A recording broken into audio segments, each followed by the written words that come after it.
morning to all. Today we are going to discuss an important topic in the chapter consideration, that is exceptions to the rule no consideration, no contract.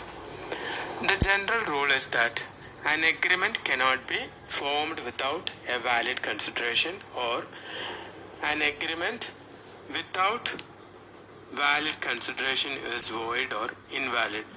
But there are certain exceptions to this rule, or an agreement formed without consideration can be treated as a valid contract even though it is not supported by valid consideration.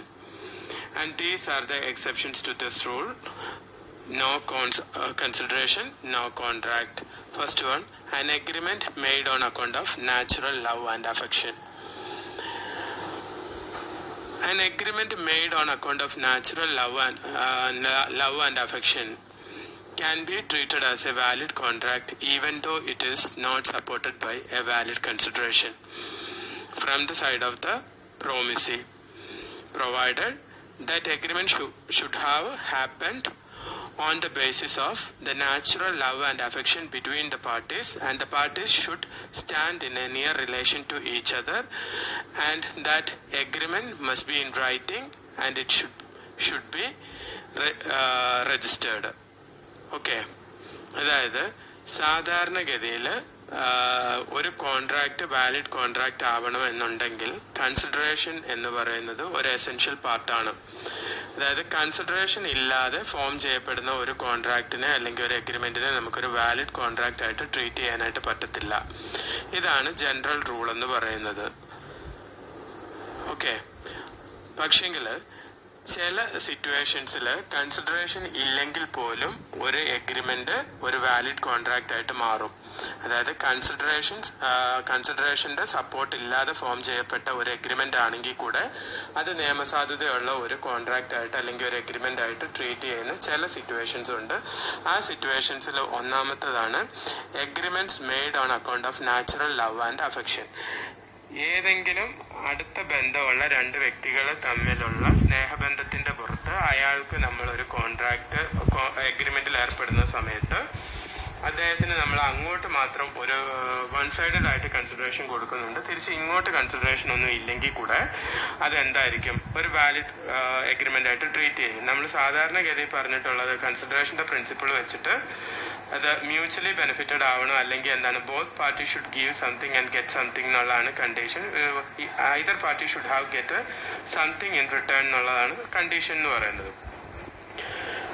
പക്ഷെങ്കിൽ ചില ഈ natural ലവിൻ്റെയോ അഫെക്ഷൻ്റെയോ പുറത്ത്, അല്ലെങ്കിൽ അവർ തമ്മിലുള്ള ആ ഒരു ആത്മബന്ധത്തിൻ്റെ പുറത്ത്, അല്ലെങ്കിൽ ആ വ്യക്തികൾ തമ്മിലുള്ള ആ ഒരു റിലേഷൻഷിപ്പിന്റെ പുറത്ത്, ആ സ്നേഹബന്ധത്തിന്റെ പുറത്താണ് ഒരു കോൺട്രാക്റ്റിൽ ഏർപ്പെടുന്നത് അല്ലെങ്കിൽ ഒരു എഗ്രിമെന്റ് ഫോം ചെയ്യുന്നത് എന്നുണ്ടെങ്കിൽ രണ്ടുപേരും ഒരുപോലെ കൺസിഡറേഷൻ കൊടുക്കണമെന്നില്ല. ഒരാൾ മറ്റേ വ്യക്തിയുടെ അടുത്തുനിന്ന് കൺസിഡറേഷൻ ഒന്നും ഇല്ലാതെ തന്നെ അങ്ങോട്ട് എന്തെങ്കിലും ചെയ്തു കൊടുത്താൽ കൂടെ അതൊരു വാലിഡ് കൺസിഡറേഷൻ ആയിട്ട് ട്രീറ്റ് ചെയ്യും. പക്ഷെങ്കിൽ ആ ഒരു കേസിൽ agreement made on account of natural love and affection എന്ന് പറയുന്ന ആ ഒരു കേസിൽ വാലിഡ് കൺസിഡറേഷൻ ഇല്ലെങ്കിൽ പോലും അതൊരു കോൺട്രാക്റ്റ് ആയിട്ട് വാലിഡ് കോൺട്രാക്റ്റ് ആയിട്ട് ട്രീറ്റ് ചെയ്യണമെന്നുണ്ടെങ്കിൽ 4 കണ്ടീഷൻസ് മീറ്റ് ചെയ്തിരിക്കണം. കോൺട്രാക്റ്റിൽ ഇൻവോൾവ് ആയിട്ടുള്ള പാർട്ടീസ് എന്ന് പറയുന്നത് വളരെ അടുത്ത ബന്ധമുള്ള ആൾക്കാരായിരുന്നിരിക്കണം. ഇപ്പം അച്ഛനും മകനും, ഭാര്യയും ഭർത്താവും, അതല്ലെങ്കിൽ അങ്കിളും അയാളുടെ നീസും, അതല്ലെങ്കിൽ ഗ്രാൻഡ് സൺ ആയിരിക്കണം. അങ്ങനെ എന്തെങ്കിലും തരത്തിലുള്ള എസ്റ്റാബ്ലിഷ് ചെയ്യാൻ പറ്റുന്ന തരത്തിലുള്ള എന്തെങ്കിലും റിലേഷൻഷിപ്പ് ആ പാർട്ടീസിന്റെ ഇടയിൽ വേണം. The parties should stand in a near relation to each other, or there should be a near relationship between the parties who are involve in the contract. അപ്പോൾ അതാണ് ഫസ്റ്റ് കണ്ടീഷൻ എന്ന് പറയുന്നത്. പിന്നെ that agreement must be in writing and it should be registered. ആ agreement എന്ന് പറയുന്നത് return ഫോർമാറ്റിലായിരിക്കണം. അത് എന്ത് ചെയ്യണം? രജിസ്റ്റർ ചെയ്ത് കിട്ടിയിട്ടുണ്ടായിരിക്കുകയും വേണം. ഓക്കെ, അടുത്ത കണ്ടീഷൻ എന്താണ്? That agreement should have happened on the natural love and affection between the parties. ആ എഗ്രിമെന്റ് എന്താ പറയുക ഉണ്ടാകുന്ന സമയത്ത് ഇവരുടെ ഇടയിലുള്ള റിലേഷൻഷിപ്പ് എന്ന് പറയുന്നത് വളരെ കോഡിയലായിട്ടുള്ള, അല്ല അവരുടെ ഇടയിൽ ഹാർമോണിയസ് റിലേഷൻഷിപ്പ് ഉള്ള സമയത്തായിരിക്കണം ആ ഒരു കോൺട്രാക്റ്റിൽ ഏർപ്പെട്ടിരിക്കുന്നത്. അല്ലെങ്കിൽ അവർ ഒരാളെ ത്രട്ടൺ ചെയ്തിട്ടോ ഭീഷണിപ്പെടുത്തിയിട്ടോ ഗൺ പോയിന്റിൽ നിർത്തിയിട്ടോ അല്ലെങ്കിൽ അവർ തമ്മിലുള്ള ടേംസ് ആൻഡ് കണ്ടീഷൻസ് ശരിയല്ലാതിരിക്കുന്ന സമയത്തൊക്കെയാണ് ഒരു കോൺട്രാക്ട് കൺസിഡറേഷൻ ഒന്നും ഇല്ലാതെ എഴുതി കൊടുക്കേണ്ടി വന്നിട്ടുണ്ടെങ്കിൽ അതിന് നിയമസാധ്യത ഉണ്ടായിരിക്കുകയില്ല. ഇതിന് ഏറ്റവും നല്ല ക്ലാസിക് എക്സാമ്പിളാണ് ഇപ്പോൾ ഒരു അച്ഛൻ അയാളുടെ ഇൻഹെറിറ്റഡ് പ്രോപ്പർട്ടി അല്ലെങ്കിൽ അയാൾ അക്വയർ ചെയ്ത അയാളുടെ പ്രോപ്പർട്ടി മകനിന് എഴുതി കൊടുക്കുന്നു, ഇഷ്ടദാനം എഴുതി കൊടുക്കുന്നു. മകൻ്റെ അടുത്തുനിന്ന് പ്രത്യേകിച്ച് ഒന്നും കിട്ടിയിട്ടൊന്നുമല്ല, സ്നേഹത്തിൻ്റെ പുറത്ത് മാത്രമാണ് എഴുതി കൊടുക്കുന്നത്. ഇതാണ് agreement made on account of natural love and affection എന്നുള്ളതിനൊരു ക്ലാസിക് എക്സാമ്പിൾ എന്ന് പറയുന്നത്. ഒരു വിൽപത്രം അല്ലെങ്കിൽ ഇഷ്ടദാനം എഴുതി കൊടുക്കുക മകനോ അല്ലെങ്കിൽ അടുത്ത റിലേഷൻഷിപ്പുള്ള ആർക്കെങ്കിലും വേണ്ടിയിട്ട്. ആ ഒരു കേസിൽ മറ്റേ പാർട്ടിയുടെ അടുത്ത് നിന്ന് ആരാണോ പ്രോമിസിക്കാണല്ലോ ഇത് കിട്ടുന്നത്, പ്രോമിസറാണ് കൊടുക്കുന്നത്, പ്രോമിസിക്കാണ് എന്ത് ചെയ്യുന്നത് കിട്ടുന്നത്. പ്രോമിസിയുടെ ഭാഗത്തുനിന്ന് കൺസിഡറേഷൻ എന്ന് പറയുന്നത് കാശായിട്ടില്ല, പകരം സ്നേഹമായിട്ട് മാത്രമേ ഉള്ളൂ. അല്ലെങ്കിൽ പ്രോമിസർ കൊടുക്കുമ്പോൾ പ്രോമിസർക്ക് കിട്ടുന്നത് സ്നേഹം മാത്രമാണ് അയാൾക്ക് കിട്ടുന്ന കൺസിഡറേഷൻ എന്ന് പറയുന്നത്. അതിൻ്റെ പുറത്ത് വേറെ ഒന്നും അയാൾക്ക് കിട്ടുന്നില്ല. മോണിറ്ററി ടേംസിലോ നല്ല ക്യാഷിൽ ക്വാണ്ടിഫൈ ചെയ്യാൻ പറ്റുന്ന തരത്തിൽ യാതൊന്നും ഇല്ലെങ്കിൽ കൂടെ അതെന്താണ് ഒരു വാലിഡ് കൺസിഡറേഷൻ ആയിട്ട് ട്രീറ്റ് ചെയ്യാം. ഫസ്റ്റ് പോയിന്റ് അതാണ്. Second point, an agreement to compensate for a past voluntary service. An agreement to compensate for a past voluntary service done by the promisee can be treated as a valid contract even though it is not supported by a valid consideration from the side of the promisee, and the past voluntary service done by the promisee itself can be treated as a consideration from the side of the promisee if the promiser is desirous of so. അതായത് സാധാരണഗതിയിൽ പ്രോമിസറുടെ ആവശ്യപ്രകാരമായിരിക്കണം promisee എന്തെങ്കിലും ഒരു consideration കൊടുക്കേണ്ടത്. അതല്ലെങ്കിൽ അതൊരു valid consideration ആയിട്ട് treat ചെയ്യേണ്ടതില്ല എന്നാണ് ഡെഫിനിഷനിൽ പറഞ്ഞിട്ടുള്ളത്. പക്ഷെങ്കിൽ പ്രോമിസർക്ക് തീരുമാനിക്കാം അയാളുടെ നിർദ്ദേശപ്രകാരം അല്ലാതെ പ്രോമിസ് ചെയ്തിട്ടുള്ള ഏതെങ്കിലും ഒരു വോളണ്ടറി ആക്ടിനെ തിരിച്ച് ഇങ്ങോട്ടുള്ള കൺസിഡറേഷൻ ആയിട്ട് ട്രീറ്റ് ചെയ്തുകൊണ്ട് അങ്ങോട്ട് എന്തെങ്കിലും കൺസിഡറേഷൻ കൊടുക്കണോ വേണ്ടയോ എന്നുള്ളത് തീരുമാനിക്കാനുള്ള റൈറ്റ് ആർക്കുണ്ട്? പ്രോമിസർക്കുണ്ട്. ഇപ്പോൾ ഒരു ഉദാഹരണം പറയുകയാണെങ്കിൽ എൻ്റെ ഒരു പേഴ്സ് കളഞ്ഞുപോയി. ആ കളഞ്ഞു പോയ പേഴ്സ് അത് കിട്ടിയ ആൾ എന്നെ കൊണ്ടുവന്ന് തിരികെ ഏൽപ്പിച്ചു. തിരികെ ഏൽപ്പിക്കുന്ന പക്ഷം ഞാൻ ആവശ്യപ്പെടാതെയാണ് എൻ്റെ ആ പേഴ്സ് എനിക്ക് തിരികെ കൊണ്ട് തന്നിരിക്കുന്നത്. അതുകൊണ്ട് തന്നെ തിരികെ തരുന്ന ആളാണ് ഇവിടെ പ്രോമിസി എന്ന് പറയുന്നത്. അയാൾക്ക് എൻ്റെ അടുത്തുനിന്ന് അതിനുള്ള റിവാർഡ് ക്ലെയിം ചെയ്യാനുള്ള റൈറ്റ് അയാൾക്കില്ല. കാരണം ഞാൻ അയാൾക്ക് റിവാർഡൊന്നും പ്രഖ്യാപിച്ചിട്ടില്ല. എൻ്റെ നിർദ്ദേശപ്രകാരം അല്ല അയാൾക്ക് അയാൾ ആ പേഴ്സ് തപ്പിപ്പോയതും ആ പേഴ്സ് തിരികെ ഏൽപ്പിക്കുന്നു. അതുകൊണ്ട് തന്നെ എൻ്റെ അടുത്തുനിന്ന് അയാൾ ചെയ്ത പ്രവൃത്തിക്കുള്ള റിവാർഡ് എന്താണോ അല്ലെങ്കിൽ അതിൻ്റെ ഉള്ള കൺസിഡറേഷൻ എന്താണോ എൻ്റെ അടുത്തുനിന്ന് ഡിമാൻഡ് ചെയ്യാനുള്ള റൈറ്റ് ആർക്കില്ല, ആ പേഴ്സ് തിരികെ ഏൽപ്പിക്കുന്ന ആൾക്കില്ല. പക്ഷെങ്കിൽ ഞാൻ തീരുമാനിക്കുകയാണ് അയാൾ എനിക്ക് ഏതായാലും ഒരു ഉപകാരം ചെയ്തു തന്നു, അതിനെ ഒരു വാല്യൂ കൺസിഡറേഷൻ ആയിട്ട് ട്രീറ്റ് ചെയ്തുകൊണ്ട് അയാൾക്ക് വേണ്ടി പകരം എന്തെങ്കിലും കൊടുക്കാമെന്ന് തീരുമാനിച്ചുകൊണ്ട് ഞാൻ അയാൾക്ക് റിവാർഡായിട്ട് ഒരു 10,000 രൂപ കൊടുക്കുകയാണെങ്കിൽ അയാൾ അവിടെ അൺഡ്യൂലി ബെനിഫിറ്റഡ് ആവുകയാണെന്നുള്ള ഒരു കേസ് മാറ്റി നിർത്തിക്കൊണ്ട് അയാൾ എനിക്കൊരു ലാഭേച്ഛയില്ലാതെ എനിക്ക് വേണ്ടിയിട്ട് ഒരു പ്രവൃത്തി ചെയ്തു, അതിനെ ഞാൻ എന്ത് ചെയ്യാണ്, അയാൾ എനിക്ക് ചെയ്ത ഒരു സർവീസായിട്ട് കണക്കാക്കിക്കൊണ്ട് അതിന് ബദലായിട്ട് ഞാൻ കൊടുത്ത പ്രതിഫലമായിട്ട് ആ 10,000 രൂപയെ കൺസിഡർ ചെയ്യാൻ പറ്റും. അതെന്തായിരിക്കും ഒരു വാലിഡ് അഗ്രിമെന്റ് ആയിട്ട് നമുക്ക് ഫോം ചെയ്യാനും പറ്റും. അതാണ് an agreement to compensate for a past voluntary service can be treated as a valid consideration even though it is not supported by a valid consideration എന്നുള്ള പോയിന്റ് കൊണ്ട് ഉദ്ദേശിക്കുന്നത്. Okay. The third point is an agreement to pay a time-barred debt. An agreement to pay a time-barred debt is also considered as a valid agreement even though it is not supported by a valid consideration.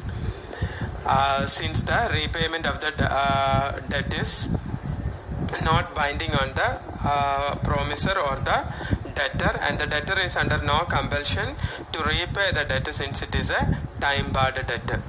അതായത് ഇപ്പോൾ time barred debt എന്ന് പറഞ്ഞു കഴിഞ്ഞാൽ കാലഹരണപ്പെട്ടുപോയ ഒരു കടമെന്നാണ് ഉദ്ദേശിക്കുന്നത്. Time barred debt is a debt which remains unpaid or unclaimed for a period of more than 3 years.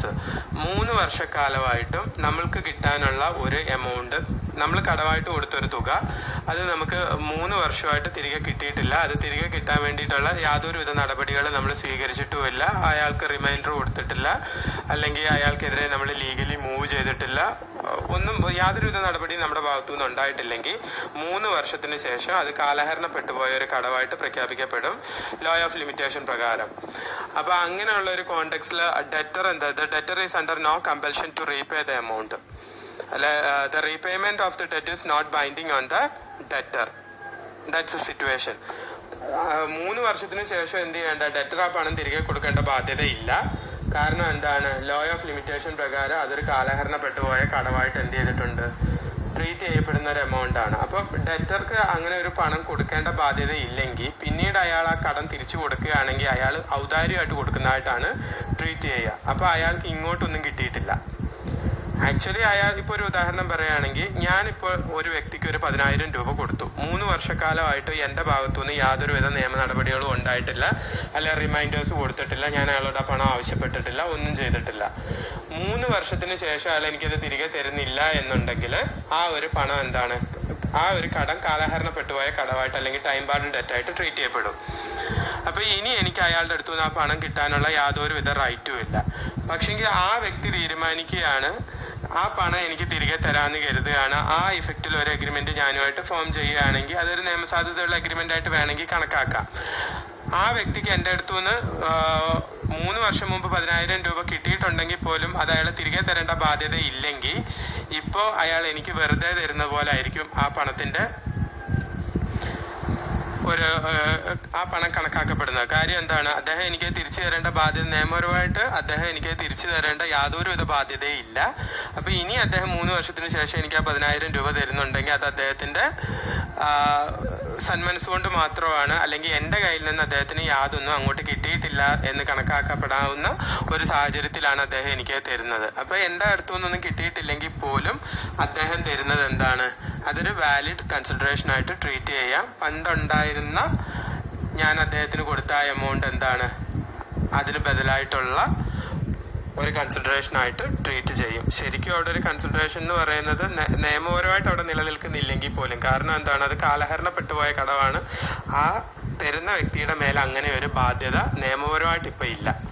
എന്നിരുന്നാൽ കൂടി അയാൾക്ക് അങ്ങനെ ഒരു ആഗ്രഹം ഉണ്ട് എന്നുണ്ടെങ്കിൽ ആ ഇഫക്റ്റിൽ ഒരു എഗ്രിമെൻറ്റ് ഫോം ചെയ്യപ്പെടുകയാണ്, ആ പണം തിരികെ തരികയാണെങ്കിൽ അതൊരു വാലിഡ് കൺസിഡറേഷനായിട്ട് ട്രീറ്റ് ചെയ്യുകയും ചെയ്യാൻ പറ്റും.